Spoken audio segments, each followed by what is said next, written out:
नमस्ते, मैं बीना किचन से बोल रही हूँ। आप सभी लोगों को हार्दिक स्वागत। उम्मीद करती हूँ आप अच्छे होंगे, सुरक्षित होंगे। हमेशा की तरह कमेंट बॉक्स में हर हर महादेव जरूर लिखिए। आज बात करते हैं एकादशी कितनी तारीख को है। पहले बता दें, एकादशी 3 अक्टूबर को रखा जाएगा। दिन है शुक्रवार को।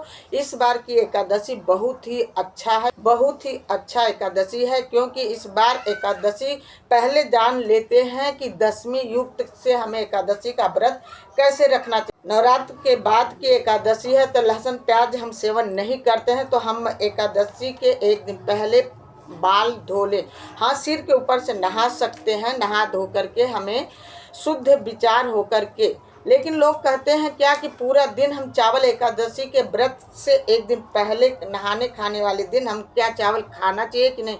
सुबह के बेला चावल आप खा सकते हो, लेकिन शाम के भोजन में चावल नहीं खाना है। रोटी खा कर के ही भोजन करना चाहिए और उसके बाद व्रत रखना चाहिए। एकादशी का व्रत ये फलाहारी वाला है। ये चाय, फल, जूस, मूंगफली, दूध, ये सब चीज़ आप पूरा दिन 2 बार 3 बार ले सकते हैं, पी सकते हैं। कहा जाता है कि व्रत रखो लेकिन फलाहारी करते रहो। व्रत रखना, एकादशी का व्रत रखने के लिए पहले हमें सुबह शुद्ध होकर स्नान ध्यान करके हमें सुबह ही हरि विष्णु का पूजा करना चाहिए। पीले वस्त्र हरि विष्णु को अत्यधिक प्रिय है। हमें कोशिश यही रहे कि पीले वस्त्र पहन करके हरि विष्णु का पूजा करें और उसके बाद लक्ष्मी माता का पूजन करना चाहिए। एक आसन बिछा करके बैठ करके हमें हरि विष्णु का पूजा करके माता लक्ष्मी का पूजा करना चाहिए। उन हरि विष्णु को देसी घी का दीपक, रोरी, चंदन, माला, फूल और भोग प्रसाद रख करके पूजा करना चाहिए। हमें एकादशी वाले दिन हमें भजन कीर्तन करना चाहिए हरि विष्णु का। एकादशी के दिन हमें तुलसी में जल नहीं चढ़ाना चाहिए, पूजा करना चाहिए, क्योंकि पूजा हम दूर से कर सकते हैं। दीपक दूर से जला करके तुलसी माता को रख सकते हैं और टच नहीं करना चाहिए। कहा जाता है कि तुलसी माता भी हरि विष्णु के लिए व्रत रखती हैं। यदि हम तुलसी जी में जल एकादशी के दिन चढ़ाएंगे तो तुलसी माता का व्रत खंडित हो जाता है। तो इसलिए हमें उस दिन जल ना चढ़ा करके दूर से धूप, दशांग, अगरबत्ती, दीपक जला करके बैठ करके पूजा पाठ कर सकते हैं, लेकिन तुलसी को टच नहीं करना चाहिए। कहा जाता है एकादशी के दिन हमें किसी भी वृक्ष का एक पत्ता भी नहीं तोड़ना चाहिए। एकादशी के दिन हमें भजन कीर्तन करना चाहिए हरि विष्णु के लिए।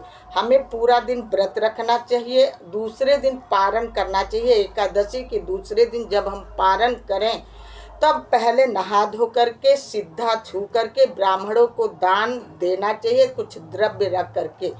तब उसके बाद हमें ग्रहण जलपान करना चाहिए।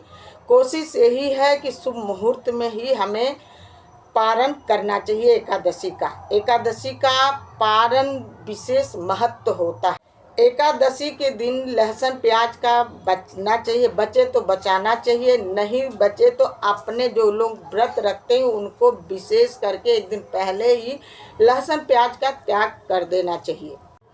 एकादशी के दिन हमें बैठ करके भजन कीर्तन करना चाहिए। उसके बाद अपने घर में जो सबसे श्रेष्ठ है उनका पैर छू के आशीर्वाद लेना चाहिए। एकादशी के दिन हमें किसी को अपने मुख से अपशब्द नहीं बोलना चाहिए।